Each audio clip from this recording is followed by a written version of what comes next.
सर्वेभ्यो नमः। भगवत गीता के नवम अध्याय की दूसरी कक्षा में सबका स्वागत है। पिछली कक्षा में हमने 4 श्लोक देखे थे। भगवत गीता के नवम अध्याय के चौथे श्लोक में श्री कृष्ण जी क्या कह रहे हैं कि मैंने इस सारे जो संसार तुम्हें नजर आ रहा है ये सारा मैंने बनाया है, मेरे द्वारा अव्यक्त रूप से ये सारा जो है वो व्याप्त किया गया है और मुझ में सब प्राणी स्थित हैं। ये शब्द उन्होंने प्रयोग किया था। मत स्थानी सर्वभूतानी, जो सर्वभूत है वो मेरे में स्थित है, मतलब मेरे में निवास करते हैं। मैं उनमें स्थित नहीं हूं, मैं उनमें निवास नहीं करता हूं। यानी अगर उनमें कोई ह्रास होता है, उनमें कोई दुख होता है, उनमें कुछ कठिनता होती है, उनका क्षय होता है, तो वो मेरे से नहीं लगता। जैसे जल में कमल रहता है तो कमल से पानी जो है वो लिप्त नहीं होता, उससे साथ अटैच नहीं होता, वैसे ही परिवर्तन, नाश और अभाव जो प्राणियों का होता है वो श्री कृष्ण जी कह रहे हैं कि परमात्मा का वो वैसे नहीं होता है। और जैसे ही जल तरंग होती है वो जल के अंदर होती है, तो जल सब तरह है, जल के अंदर वो तरंग है। वैसे ही परमात्मा का जो बेस हम ऐसा समझ लें कि जैसे सारे प्राणी जो है वो रुई के फाय के समान है। रुई की बॉल्स बना के आप पानी में डाल देते हैं अगर, तो क्या होता है कि पानी रुई के अंदर भी है, रुई के बाहर भी है। इसी तरह परमात्मा कण कण में, जैसे परमात्मा का एक नाम राम है ना, जो कण कण में रमा हुआ है इसलिए उसका नाम राम है। तो सब जगह वो परमात्मा है और उसके अंदर वो जो कुछ भी दिख रहा है वो उसमें स्थित है। लेकिन उसमें स्थित होने वाली वस्तु प्रकृति की बनी हुई है, परमात्मा की बनी हुई नहीं है। तो उसके नाश होने से, उसका क्षय होने से, उसमें कुछ बीमारी होने से परमात्मा को बीमारी नहीं लगती, उसका क्षय नहीं होता, उसका अभाव नहीं होता है। तो ये उन्होंने चौथे श्लोक में स्पष्ट किया था। तो आज हम 5वें से प्रारंभ कर रहे हैं। न च मत्स्थानि भूतानि पश्य मे योगमैश्वरम् भूत भृंच भूतस्थो मम आत्मा भूत भावनः।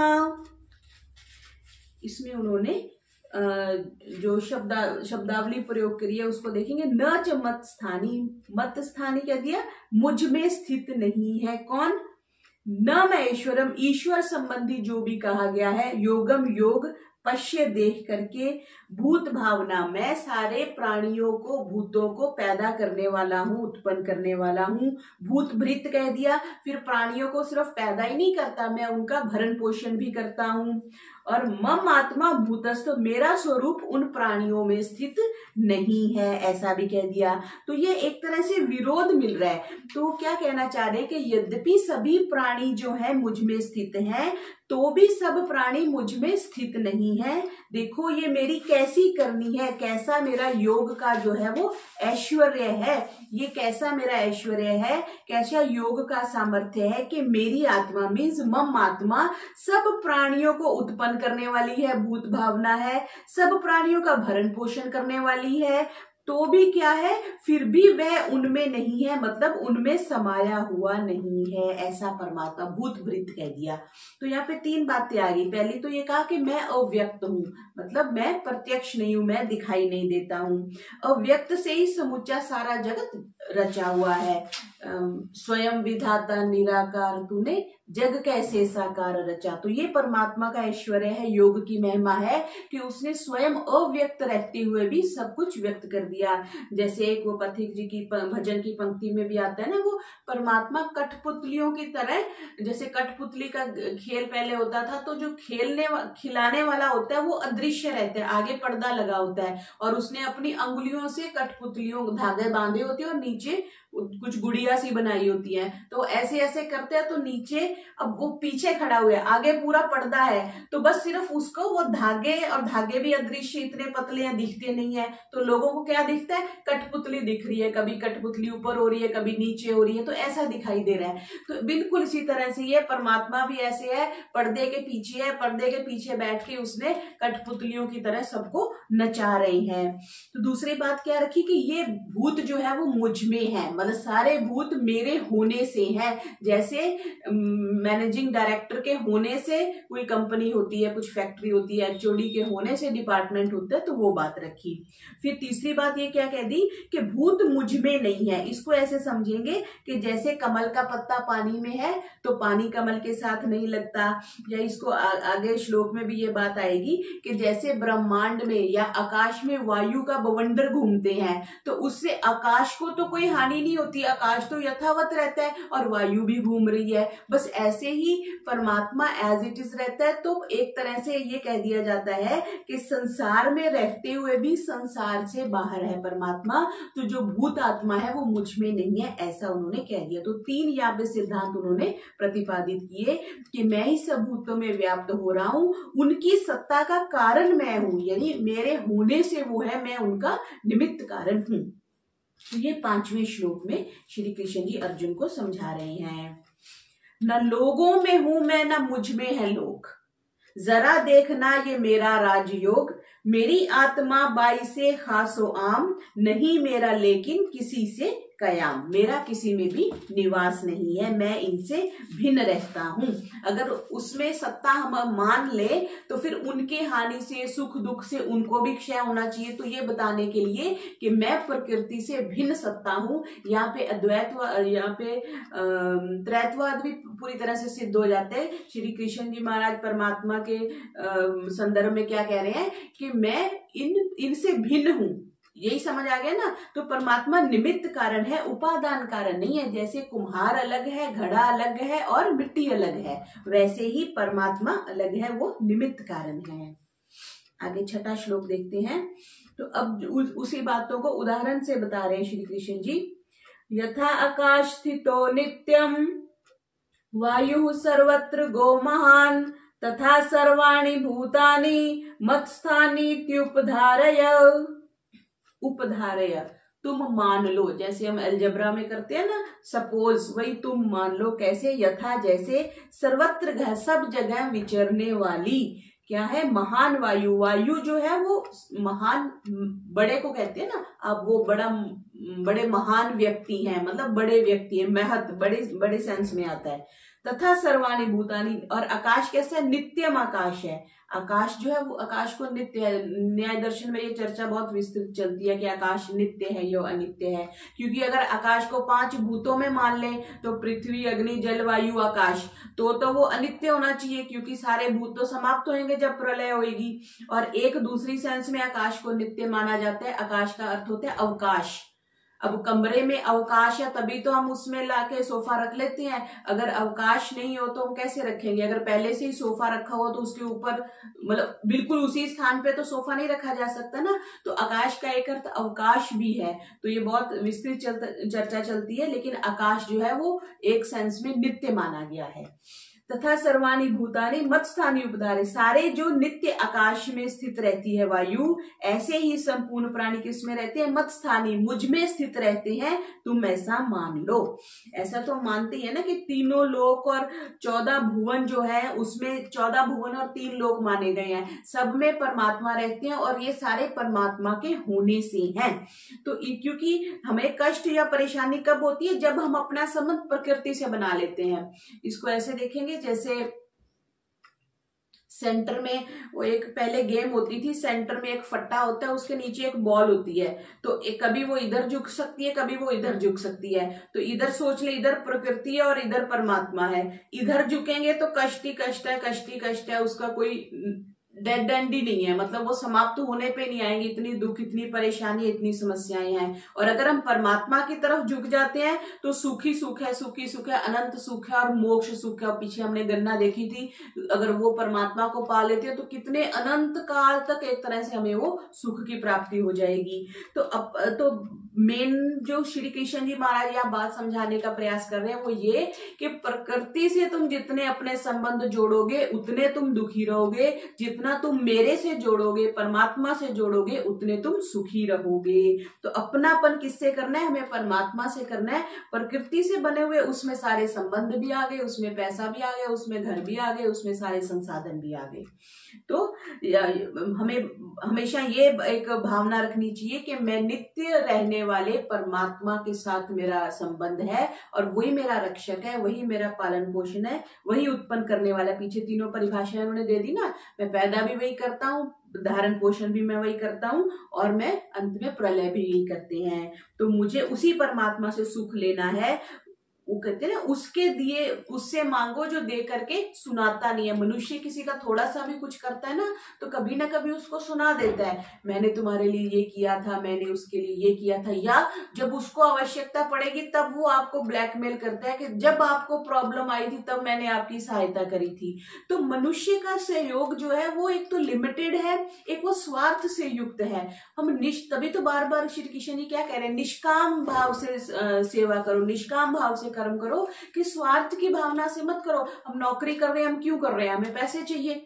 हम ऑफिस जा रहे हैं किस लिए? कि हमें अपने संसाधन इकट्ठे करने हैं। जो भी कार्य हम कर रहे हैं वो हम अपने स्वार्थ के लिए, अपने लाभ के लिए कर रहे हैं। तो यहाँ पे बार बार यही कहा जा रहा है कि परमात्मा तो निष्काम भाव से उसने सृष्टि बनाई है, परमात्मा को तो इसमें कोई लाभ है नहीं है। वो तो प्राणियों के सुख के लिए कि तुम अपने कर्मों को भोग लो और तुम मेरे परम सुख को प्राप्त कर लो, इसलिए उसने सृष्टि बनाई है। तो इसलिए श्री कृष्ण जी बार बार कह रहे हैं कि निष्काम भाव से सेवा करो, निष्काम भाव से कर्म करो, तभी तुम परमात्मा के साथ जुड़ सकते हो। अगर हमें जिसके साथ जुड़ना होता है ना, हम उसकी क्वालिटीज लेने की कोशिश करते हैं। जैसे मैंने उस दिन भी बात रखी थी, जो शिष्य होते हैं ना, वो गुरु जी की तरह दिखने का प्रयास करते हैं, उनके रहन सहन के, उनकी वेशभूषा, उनके हेयर स्टाइल को फॉलो करते हैं। तो हमारा परमात्मा कैसा है? निस्वार्थ भाव से दूसरों की करता है, जिसको जो चाहिए वो देता है। सारा ऐश्वर्य किसका है ना? सारी धरती गोपाल की। सारी सृष्टि जब परमात्मा की है तो हमें जो कुछ भी चाहिए हमें परमात्मा से मांगना चाहिए और वो देगा। और वो दे करके फिर सुनाता नहीं है, दे करके आपको ये एहसास नहीं कराता कि मैंने तुझे दिया है। कभी भगवान ने कहा कि मैंने तुम्हें इतनी बढ़िया कोठी बना के दी है, मैंने तेरे को स्कोडा कार लेके दी है, मैंने तेरे को इतनी बढ़िया ज्वेलरी लेके दी है? परमात्मा कभी नहीं कहते। लेकिन माँ बाप भी कभी ना कभी सुना देते हैं, तुम्हें इतना पैसा देके पढ़ाया और अब तुम हमारी बात नहीं सुनते। सास ससुर भी सुना देते हैं, पड़ोसी भी सुना देते हैं, ऑफिसर भी सुना देता है, पिछली बार जब तुम्हें छुट्टी चाहिए थी मैंने दी थी। मतलब everyone, each and every relationship जो है वो हमें ये एहसास करवाता है कि कहीं ना कहीं ये रिलेशन बना के हम घाटे का सौदा रहा। और परमात्मा से अगर हम संबंध बनाते हैं वही एक लाभ का सौदा है, बाकी सारे सौदे तो घाटे के हैं। जैसे वो 31 मार्च को बैठ के बही खाता फाइनेंशियल ईयर हम कंप्लीट करते हैं ना, डेबिट क्रेडिट कितना था, तो उसमें यहाँ पर तो हम हिसाब लगा लेते हैं, हाँ इतना क्रेडिट था, इतना डेबिट था, इतना लाभ हुआ, इतनी हानि हुई। लेकिन वास्तविकता अगर हम संसार के साथ संबंध से देखें तो जितने भी हमने संबंध बनाए, जितने भी हमने चीजें इकट्ठी करी, जितने भी हमने जो भी यहाँ से प्रकृति से संबंध बनाए, वो सब घाटे का ही सौदा रहा है। एक वो नत्था सिंह का भजन भी बहुत प्रसिद्ध आता है उसमें के, जितना भी जो भी व्यापार हमने किया या घाटे का सौदा ही किया। सिर्फ परमात्मा के साथ जो व्यापार करेंगे, परमात्मा के साथ जो संबंध बनाएंगे, बस वही लाभ का हो सकता है।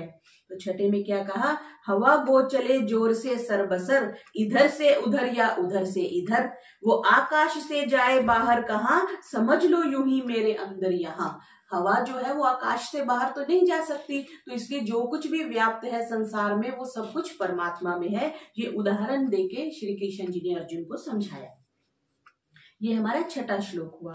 आगे सातवां में देखते हैं, प्रलय की बात करनी बाकी रह गई थी, उसको इसमें श्री कृष्ण जी अर्जुन को समझा रहे हैं। सर्वभूतानि कौन्तेय प्रकृतिम यान्ति मामिकाम, कल्प क्षय पुनस्तानि कल्पादौ विसृजाम्यहम्। सर्वभूतानि कौन्तेय, हे कुंती नंदन, हे अर्जुन, क्या कह रहे हैं कि प्रकृति यान्ति मामिका, जो प्रकृति को प्राप्त होते हैं, जो प्रकृति के साथ जिनका संबंध रहता है या परमात्मा के साथ जो नहीं जुड़ते हैं, वो प्रकृति किसकी है? परमात्मा की है। मिट्टी किसकी होती है? कुम्हार की होती है। सोना किसका होता है? सुनार का होता है। फिर सुनार सोने से ज्वेलरी बनाता है और ज्वेलरी हमें मिलती है। ऐसे ही परमात्मा ने प्रकृति से संसार बनाया और संसार हमको मिला। ऐसे ही कुम्हार ने मिट्टी से घड़ा बनाया और घड़ा हमें प्राप्त हुआ। तो यहाँ पे ये कह रहे हैं, परमात्मा कह रहे हैं कि मेरी प्रकृति को जो प्राप्त होते हैं वो सर्वभूतानी, जितने भी प्राणी हैं या भूत हैं, वो क्या होते हैं? कल्पों का क्षय होने पे। कल्पों का क्षय हम कैसे कह सकते हैं? महाप्रलय को कह सकते हैं। पीछे हम प्रलय को अच्छे से समझ चुके हैं। ब्रह्मा जी के एक दिन का नाम कल्प है और 1000 चतुर्युगी जो हमारी होती है उसको एक कल्प कह दिया जाता है। और ब्रह्मा जी की एक रात होती है। टोटल आयु ब्रह्मा जी की 100 ईयर्स है। 100 ईयर्स के बाद महाप्रलय होती है। तो महाप्रलय के लिए यहाँ पे शब्द उन्होंने यूज किया कल्प क्षय। जब कल्प का समापन होता है, महाप्रलय हो जाती है, उसके बाद क्या है? पुनस्तानी कल्पादो, और दोबारा जब कल्प की आदि होगी, जब ब्रह्मा जी के 100 वर्ष पूरे हो गए, उसके बाद जब ब्रह्मा जी पुनः प्रकट होते हैं, महासर्ग को यहाँ पे स्टार्टिंग को क्या कह दिया? कल्पादो। आदि हम कहते हैं ना, आदि मीन्स स्टार्टिंग, तो कल्पादो कह दिया। महासर्ग के समय क्या करते हैं? अहम पुनः तानी विसृजामि, मैं उनको दोबारा से बना देता हूँ। कितना स्पष्ट कह रहे हैं। तो जो बनाता है, जिस चीज से बनाता है वो भिन्न होती है, अभिन्न नहीं होती, मतलब वो एक नहीं है। तो यहाँ से अद्वैतवाद को भी अद्वैतवाद को भी हम सिद्ध नहीं कर सकते। यहाँ से त्रैतवाद स्पष्ट होता है। त्रैत अगर नहीं भी कहें तो द्वैत तो बिल्कुल क्लियर यहाँ से स्पष्ट हो रहा है कि दो चीजें होती हैं। तो संपूर्ण प्राणी यहाँ पे भी स्पष्ट कह दिया, मेरे ही अंश है, मेरे साथ रहते हैं। अब क्योंकि मनुष्यों का या प्राणियों का कर्म होता है, इसके कारण उनके कर्म और फल के साथ संबंध जुड़ जाते हैं। यहाँ पे ये बात समझेंगे कि कर्म भी समाप्त हो जाते हैं और फल भी समाप्त हो जाते हैं, लेकिन उनके साथ जो संबंध होता है ना, जो जिसको हम दूसरी भाषा में ये कहते हैं कि संस्कार जो होते हैं, वो समाप्त नहीं होते। सारी साधना उन संस्कारों को ही समाप्त करने की है या उन संबंधों को समाप्त करने की है। संबंधी की तो मृत्यु हो जाती है, वो चले जाते हैं, लेकिन हमारा उनके साथ संबंध बना रहता है। उसी कारण से फिर बार बार चक्कर चलता रहता है। तो यहाँ पे ये समझना है कि प्रकृति से संसार बनता है, बनाया जाता है। तो प्रकृति तो है वो स्वतः ही ह्रास की तरफ चली जाती है। हमने जो आज चीज बनाई है उसमें डेप्रिसिएशन हो के अंत में उसकी वैल्यू 0 रह जाती है। ऐसे ही प्रकृति भी एक दिन नष्ट होने वाली है, लेकिन परमात्मा जो है वो नष्ट होने वाले नहीं है। तो उत्पत्ति, स्थिति और प्रलय तीनों की बात उन्होंने यहाँ पे कर दी कि वो कौन करता है? वो मैं करता हूँ, मतलब परमात्मा से तीनों चीजें होती हैं। तो गॉड को भी हम ऐसे कहते हैं ना, जनरेटर, ऑपरेटर एंड डिस्ट्रॉयर। तो वही चीज आ गई कि तीनों चीजें जो है, तीनों जो कार्य हैं जिनको हम कह सकते हैं, वो परमात्मा की शक्ति से होती है। जब एक दौर हो खत्म कुंती के लाल, तो हो मेरी माया में सबका वसाल। नए दौर की हो जो फिर से नमूद, करूं मैं ही पैदा सब अहले वजूद, सभी को मैं ही पैदा करता हूं। आगे 8वां देखते हैं। प्रकृतिम स्वाम वष्टभ्य विसृजामि पुनः पुनः, भूतग्राममिमं कृत्स्नम् अवशं प्रकृते वशात्। प्रकृति वशात, प्रकृति के वश में होने के कारण, अवशम, वश में होते ना किसी को वश में कर लेना, अवश मीन्स परतंत्र हो गए, इमम ये कृत्सन शब्द आता है संपूर्ण के लिए, भूतग्रामम ये जो प्राणियों का समुदाय है उसके लिए कहा, स्वाम मैं अपनी प्रकृति को अवष्टभ्य अपने वश में करके, पुनः पुनः विसृजामि बार बार उसकी सृष्टि को मैं बनाता हूँ। ये बात यहाँ पे कह रहे हैं। पीछे एक उपनिषद में भी ये बात आती है, छांदोग्य उपनिषद में, बहुश्याम प्रजाएं, बहुत सारी प्रजा को पैदा करते हैं। कौन? एक परमात्मा बहुत सारी प्रजा को पैदा करते हैं। तो जैसे इसको ऐसे समझ सकते हैं कि जैसे हमारे पास छाछ होती है, हम छाछ को बिलोते हैं तो हमारे पास 3 चीजें आ जाती हैं। अपने पास मक्खन भी आ जाता है, छाछ तामस है और मक्खन है, मक्खन सात्विक आ गया हमारे पास से। तो इस तरह दही को बिलोया तो हमारे पास 3 चीजें आ गई, मक्खन, छाछ और दही था हमारे पास। तो मक्खन जो है वो सात्विक है, छाछ जो होगी वो तामसिक है, और बिलौना रूप जो हो गया वो एक्टिविटी होगी, एक्टिविटी जो होगी वो राजसिक क्रिया होगी। तो तीनों चीजें हमारे पास स्पष्ट होगी। तो भगवान क्या करते हैं, संकल्प से प्रकृति में क्षोभ करते हैं, उससे सत्व रजस तमस तीन चीजें आ जाती हैं, फिर उनसे सारी सृष्टि का आगे निर्माण होता है। तो कोई सत्व प्रधान है, कोई रजो प्रधान है और कोई तमस प्रधान होते हैं। तो इस तरह से ये बता रहे हैं कि सारी सृष्टि को मैं भी सृजामी, विशेष रूप से मैं इसका सृजन करता हूं, मैं इसको बनाता हूं। क्यों बनाता हूं? मनुष्यों को या प्राणियों को उनके कर्मों का फल भोगने के लिए और नए कर्म करने के लिए, ये प्रयोजन है। परमात्मा का अपने आप के साथ कोई भी प्रयोजन नहीं है। बहुत से शरीर है, अब हमारा शरीर तो पार्थिव शरीर है ना, हम जब अंतिम समय वाला कार्ड छपवाते उसमें भी लिखते हैं उनका पार्थिव शरीर पंच तत्वों में विलीन हो गया, हम ये लिखते हैं। तो इससे कितना स्पष्ट है कि ये पार्थिव शरीर था जो पंच तत्वों में चला गया। ऐसे ही महर्षि ने भी लिखा है और हमारे पास प्रमाण भी मिलते हैं। पृथ्वी प्रधान शरीर होते हैं, तेज प्रधान शरीर होते हैं, वायु प्रधान, अनेक प्रकार के शरीर होते हैं। तो परमात्मा उन पर ऐसे ऐसे शरीरों की रचना करते हैं। ऐसी रचना वही कर सकता है जिसके पास पूरा आधिपत्य हो और जाने की। हम अगर कुछ टॉय बनाते हैं, उसकी चाबी भरते हैं ना, वो बच्चों के पास चाबी वाला खिलौना होता है, जितनी चाबी भरी जाएगी उतना ही घूमता है, और जब वो चाबी खत्म हो जाती है वो रुक जाता है।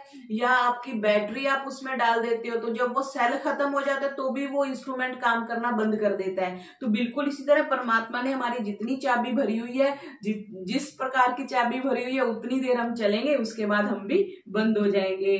तो यहाँ पे स्पष्ट कह दिया कि परमात्मा ने कहा कि मैं प्रकृति में वश में होने के कारण परतंत्र हुए ये जो लोग हैं, इनकी रचना, प्रकृति की रचना करता हूं और बार बार सृष्टि की रचना करता हूं कर्म फल को भुगतवाने के लिए। तो 8वें श्लोक में श्री कृष्ण जी अर्जुन को यही समझा रहे हैं कि बार बार संपूर्ण भूतों को उत्पन्न किया जाता है। क्यों? जो प्रकृति के साथ जुड़ जाते हैं, जो परमात्मा के साथ जुड़ गए, उनका तो फिर मोक्ष हो जाता है, उनको बार बार जन्म नहीं लेना पड़ता। उसी अपनी माया से लेता हूं काम, मैं करता हूं जानदार पैदा तमाम, चले जौक दर जौक सब बार बार, कि माया के हाथों है बेइख्तियार। माया के हाथों तो हम मजबूर हैं, हमें जैसी माया नचाती है हम नाचते हैं। तो यहाँ पे उन्होंने 8वें श्लोक में ये बात की कि प्रकृति जो है परमात्मा के वश में है, लेकिन जो जीव है वो प्रकृति के वश में। हम कह देते हैं ना कि ये तो मैंने सोचा नहीं था, मेरे से ऐसा हो गया, है ना। तो कौन करवा रहा है? प्रकृति अंदर बैठी हुई करवा रही है। प्रकृति किस रूप में? संस्कारों के रूप में। क्यों? एक्टिविटी खत्म होगी लेकिन संस्कार बचे रहे, वो संस्कार किसी एक्टिविटी के रूप में हमसे नई क्रियाएं करवाते हैं।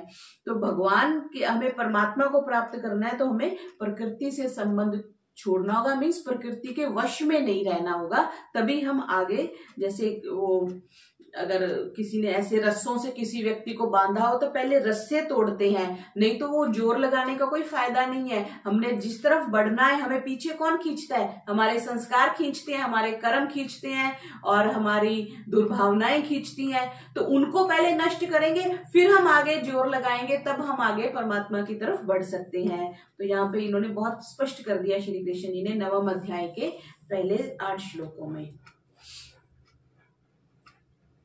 9वां श्लोक भी देखते हैं, कर्म कैसे बांधते हैं उसकी चर्चा आगे कर रहे हैं।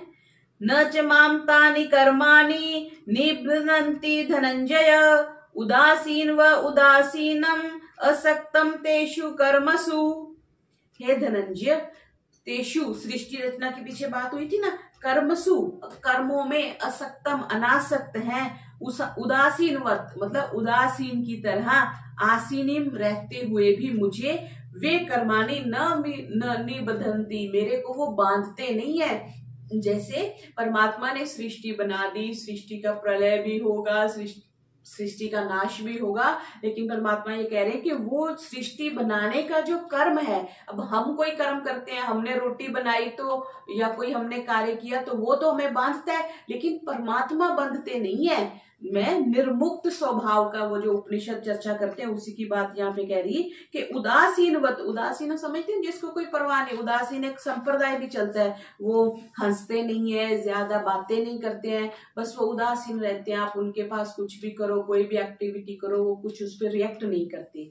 तो वही वो कि कर्मों का आरंभ और अंत होता है तो फल भी होता है। लेकिन परमात्मा ने सृष्टि बनाई तो आप उसको कहोगे परमात्मा को इसका फल मिलना चाहिए, जैसे हमें गोल्ड मेडल मिलता है, सिल्वर मेडल मिलता है, तो ऐसा नहीं है। तो परमात्मा कह रहे हैं कि मैं ये सृष्टि बनाने के कर्म से बंधता नहीं हूं और उसका फल भी मेरे को प्राप्त नहीं होता। क्योंकि अगर मनुष्यों को ऐसा होता है, क्यों? क्योंकि हम मनुष्य उसके साथ संबंध बना लेते, तभी तो बार बार उन्होंने कहा कि सारे प्राणी मेरे में स्थित हैं लेकिन मैं उनमें नहीं हूं, मैं उनके कर्म बंधनों के साथ अटैच नहीं हूं। अब यहाँ से संदर्भ से एक बात और हम स्पष्ट कर दें आपके लिए कि जैसे हम कहते हैं कि फलां व्यक्ति का जन्म ऐसे ही परिवार में क्यों हुआ, क्यों? क्योंकि उस परिवार के सदस्यों के साथ कुछ कर्म बंधन थे, किसी से कुछ लेना था, किसी से देना था, किसी के साथ कुछ और व्यवहार करने थे, किसी के साथ और संबंध रखना था, तो उन्हीं के साथ संबंध होते हैं, दूसरों के साथ नहीं होते। कितना बड़ा यूनिवर्स है, हमारे परिवार में वही 6-7 लोग हैं या 10-15 लोग हैं। अच्छा, इसको और थोड़ा एलेबोरेट कर दीजिए, थोड़ा बढ़ा दीजिए, हमारे कितने मित्र हैं? मैक्सिमम 20 लोग हैं जिनके साथ हमारा व्यवहार चलता है। इतने बड़े ब्रह्मांड में बस वही 20-25 लोग हैं जिनके साथ हमारा लेन देन है, राम राम है। तो वो क्यों है? क्योंकि उनके साथ हमारे कोई पुराने तालमेल, कुछ संबंध रहे हुए हैं। अब संबंध, शरीर तो तब समाप्त हो गए लेकिन संबंध हमने बनाए रखा, इसलिए वो इस जन्म में फिर आके हमारे सामने खड़े हो गए। तो पुनः आ गए ना, बार बार जन्मता है, बार बार मरमता है, इसी कारण से कि हम उन संबंधों को समाप्त नहीं करते। अगर शरीर समाप्त हो जाते हैं, वस्तुएं समाप्त हो जाती है, लेकिन मानसिक तौर पे हमारे संबंध बने रहते हैं। तो मुख्यतः वैराग्य वही चीज है जब हम मानसिक स्तर पे हम उससे डिटैच हो जाए। डिटैचमेंट क्या है? डिस्पेशन क्या है? कि उस चीज से हट जाना, हमें चाहिए ही नहीं, तभी तो डिस्कनेक्शन होगा। नहीं तो पुनः पुनः पुनः पुनः फिर वही चीज आती जाती है और हम बंधते रहते हैं। तो यहाँ पे ये कह रहे हैं कि संबंध नहीं रखना। अगर हम संबंध रखते हैं तो हमारी वो मूर्खता की बलि आ रही है। हम संबंध रखने के कारण ही हम, जब से सृष्टि बनी अभी तक हम फिर शरीर में बैठे हैं, क्योंकि हमने संबंध बनाए रखे। तो यहाँ पे श्री कृष्ण जी क्या कह रहे हैं? पीछे एक बात और उन्होंने कही थी, कर्मणा बध्यते जंतु, कर्मों से ही जो व्यक्ति है वो बंधता है। तो यहाँ पे श्री कृष्ण जी ने अपने लिए, परमात्मा के लिए कह दिया कि मैं कर्मों से लिप्त नहीं होता, ना सृष्टि बनाने के कर्म से, ना उसके फल से। अहम कृतनस्य जगता प्रभवा प्रलय तथा, मैं इस संपूर्ण जगत को पैदा भी करता हूँ और प्रलय भी करता हूँ, लेकिन मैं इस कर्म बंधन से बंधता नहीं हूँ, मैं इससे उदासीनवत हूँ, मैं इससे उदासीन हूँ। 9वां, उसी अपनी माया से ले सुन ए अर्जुन ए साहिब ए सीमोजर। 9वें का भाष्य, सुने अर्जुन ए साहिब ए सीमोजर, नहीं ऐसे कर्मों का मुझ पर असर कि रहता हूं मैं बेगैरज सरफराज, इन अफ़ालो आमाल से बेनियाज। इन कामों से और इन कामों के फल से मैं जो है वो बेनियाज रहता हूं, इनसे मैं बंधता नहीं हूं। आगे 10वां, इसमें अपने कर्तृत्व का जो अभिमान है उसका निषेध करते हैं। भगवान क्या कह रहे हैं? मयाध्यक्षेण प्रकृति सूयते सचराचरम, हेतु नानेन कौन्तेय जगद विपरिवर्तते। प्रकृति मया, परमात्मा कह रहे हैं जो प्रकृति है वो मेरी है, अध्यक्षेण मेरी अध्यक्षता में, सचराचरम चराचर सहित संपूर्ण जगत की, सूयते रचना करता है, कौन्ते हे कुंती नंदन, अनेन इसी हेतु से जगत भी परिवर्तते, इसी हेतु से जो जगत में परिवर्तन होता है। तो जैसे मतलब अधिष्ठाता होना चाहिए ना, कोई अधिष्ठाता होता है वही कर्म करता है। तो उन्होंने कहा ये मेरी प्रकृति है, मीन्स संबंध आ गया ना। जैसे मैंने कह दिया मेरी पेंसिल, तो मैं अलग और मेरी पेंसिल अलग, मेरा फोन तो मैं अलग और मेरा फोन अलग। परमात्मा कह रहे हैं मया अध्यक्षेण प्रकृति, मेरी अध्यक्षता में मेरी प्रकृति, मीन्स प्रकृति भिन्न है और मैं भिन्न हूं। तो इसी से हमारा द्वैतवाद सिद्ध हो जाता है कि प्रकृति जो है वो चेतन नहीं है, उससे सारा चराचर जगत बनता है। और वो क्या करते हैं कि मेरी अध्यक्षता में बनता है। जैसे हमने बात करी किसी भी चीज को बनाते हैं तो उसको मॉनिटर करने वाला कोई होता है। आप ऑटोमेटिक जितनी मर्जी मशीनें ले आइए, वॉशिंग मशीन ले आइए, कुछ भी ले आइए, उसके अंदर या तो आपको बिजली डालनी पड़ेगी या बैटरी डालनी पड़ेगी या कुछ ना कुछ उसकी व्यवस्था करनी पड़ेगी। 100% कुछ भी ऑटोमेशन नहीं है। तो यहाँ पे भी परमात्मा कह रहे हैं कि अगर संसार बना है तो मेरी अध्यक्षता में बना है, मैं अपनी जैसे एचओडी हम कह देते हैं कि एचओडी है, तभी ये डिपार्टमेंट चल रहा है, तभी ये संसार चल रहा है। और ये संसार क्यों चल रहा है? क्योंकि प्राणियों के कर्म बोध के लिए। और प्राणी क्या करते हैं? मैं और मेरेपन का भाव रखते हैं, किसके साथ? प्रकृति के साथ, इसलिए वो बंधे रहते हैं। और करना क्या चाहिए कि जिस भी वर्णाश्रम में हो तो उसके सिर्फ कर्मों की कर्तव्यों की पालना करनी चाहिए, बाकी कुछ नहीं कर, बाकी अन्यथा संबंध बनाने से बचना चाहिए। क्योंकि जैसे किसी भी वर्णावस्था में रहते हैं या कोई भी स्थिति बनती है तो हम निर्लिप्त भाव से कैसे रह सकते हैं? जैसे सूर्य है, सूर्य बस प्रकाश देता रहता है, उसको कोई मतलब नहीं है आप कमरे के अंदर बैठे हो, कमरे के बाहर बैठे हो, आपकी फसल का कौन सा ड्यूरेशन चल रही है, उसको पानी लगाना है, नहीं, सूर्य ने चमकना है तो चमकना है, स्वभाववत है। तो ऐसे ही परमात्मा सृष्टि बनाते हैं, स्वभाव से बनाते हैं, और जो स्वभाव होता है फिर उसका कर्म फल नहीं होता। इसलिए निष्काम भाव से कहा जाता है कि कर्म करो, ताकि वो आपके स्वभाव में आ जाए और उसका आपको कर्मफल ना भोगना पड़े। क्योंकि परिवर्तनशील संसार है, परिवर्तन भी किसकी अध्यक्षता में होता है? परमात्मा की अध्यक्षता में होता है।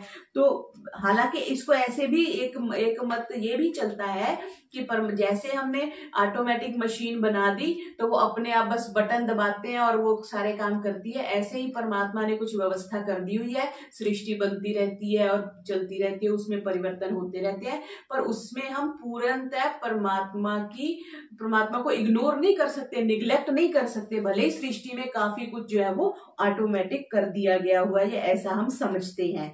तो परमात्मा की अध्यक्षता इस सृष्टि के चलने में महत्वपूर्ण है। मैं नाजर हूं इसका ये करती है काम, हो माया से सैयारो साबित तमाम, समझ ले इसी तरह कुंती के लाल, है चक्कर ही चक्कर में दुनिया का हाल। जो दुनिया है वो चक्कर में ही फंसी हुई है, और कब चक्कर से निकलेगी, इसको निकालने वाला वही एक परमात्मा है। प्रकृति से संबंध छोड़ के परमात्मा से जोड़ेंगे तभी हम इस चक्कर से निकल सकते हैं। तो आज हमने 5वें से लेके 10वें श्लोक तक को देखा। ओम शांति शांति शांति। सर्वेभ्यो नमः।